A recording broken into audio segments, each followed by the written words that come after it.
night of the statues. Leo yawned and lazily pushed his mop across the floor of the Grand Museum Hall. His father was the janitor here, and sometimes he helped him out in the evenings. The visitors were long gone and outside. It was pitch dark. Only the moon cast its light through the tall windows, bathing the ancient statues in an eerie glow. Almost done.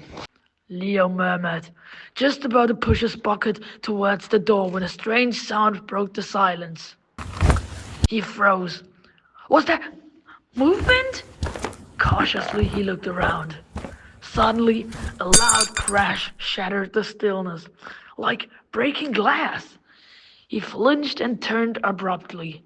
In the corner of the hall stood a statue, a knight in heavy armor. His sweat raced, but wait a minute. Hadn't he just had both hands on the hilt? Now, one arm was lifted as if he were about to strike. Leo's heart pounded. No, you're just imagining things. He whispered. Then it happened. With a grinding sound, the knight slowly turned his head. Finally, I thought I would be trapped forever. This couldn't be real.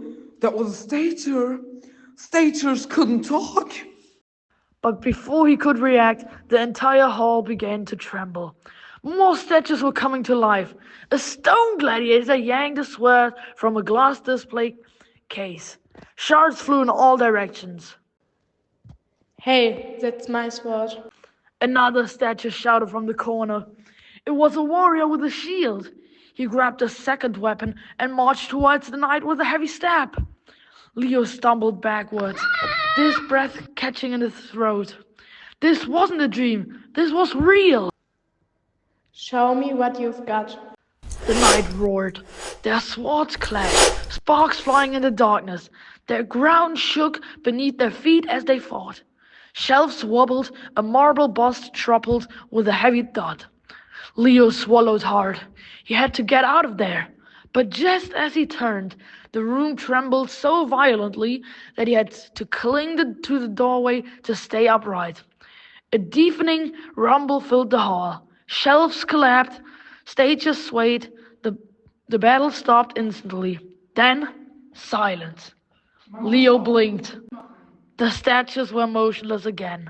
No movement, no voices, only the chaos around them proved that this had been real. With trembling hands, he reached for the phone, only to find the battery was dead. Typical. The next morning, museum staff found nothing but shards, scratches, and toppled shapes. An earthquake? What is going on? One of them wondered. Leo said nothing. His eyes fell on the knight. Had he, well,